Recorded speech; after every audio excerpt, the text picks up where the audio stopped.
انبیاء اور صحابہ، میری بات توجہ چاہیے گی بہت، اس زمانے کا مسلمان نہیں سمجھتا کہ ہمیں ملائکہ، انبیاء اور صحابہ ان تینوں قسموں سے بڑھ کر ایمان ہمیں دیا گیا تھا۔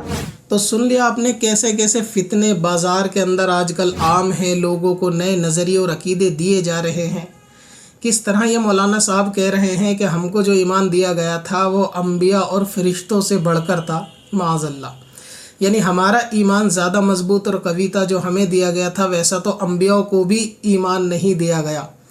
اب یہ ان کا تعلق کس جماعت کے ساتھ ہے یہ تو آپ کمنٹ میں ہی بتائیں گے۔ کون لوگ ہیں یہ جو نبی کو اپنے برابر، کبھی خود کو نبیوں سے افضل، کبھی اپنی عبادتوں کو نبیوں سے افضل، کبھی خود کو نبیوں کے برابر معاذ اللہ لاتے ہیں، پھر بھی یہ دوسرے مسلمانوں کو بدعتی اور مشرک کہتے ہیں، جبکہ نبی علیہ السلام کی تعظیم اور ہر چیز میں ان کی شان کو کم کرنا، گھٹانا ان کا ہمیشہ سے یہ پیشہ رہا ہے۔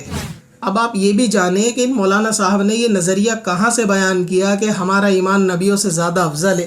تو یہ کتاب ہے تحذیر الناس، لکھنے والے قاسم نانوتوی، صفحہ نمبر اس کا 8 پر لکھتے ہیں، انبیاء اپنی امت میں ممتاز ہوتے ہیں، باقی رہا عمل اس میں بسا اوقات بظاہر امتی مساوی ہو جاتے ہیں بلکہ بڑھ بھی جاتے ہیں۔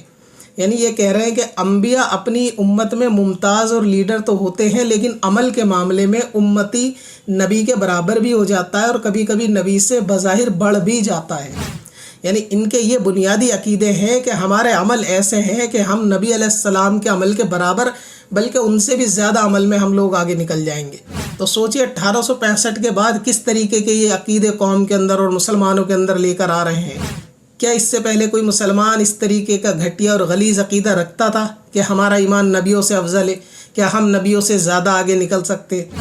تو غور کرنے کی بات ہے مسلمانوں کہ کس نے اسلام کے اندر فتنے فساد پیدا کیے، کس نے کتابوں کے اندر یہ غلیظ عقیدے لکھ کے مسلمانوں میں عام کیے، کس نے ایمان کو کمزور کیا، کس نے مسلمان کو راہ حق اہل سنت سے ہٹا کر ایک نئے گروہ کی طرف دھکیلا ہے، اور بدلے میں یہ ہماری عوام الناس کے جاہلانہ عمل کو دکھا کے اہل سنت پہ تھوپتے ہیں کہ جی اب چادر کے بدلے مزار پہ لوگ کرتا چڑھا رہے ہیں، نیا طریقہ نکل گیا۔ وہ طریقہ جاہلوں نے نکالا ہے، ہم اس کا رد کرتے ہیں، لیکن یہ عقیدہ اور نظریہ کس نے نکالا ہے؟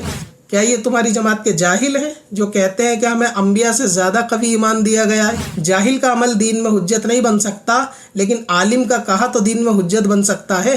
تو اب آپ بتائیں خطرناک کیا ہے؟ مزاروں پہ خرافات کرنا زیادہ خطرناک ہے یا پھر یہ عقیدہ رکھنا خطرناک ہے ہمیں انبیاء سے افضل ایمان دیا گیا اور ہم عمل میں انبیاء سے زیادہ بڑھ سکتے ہیں؟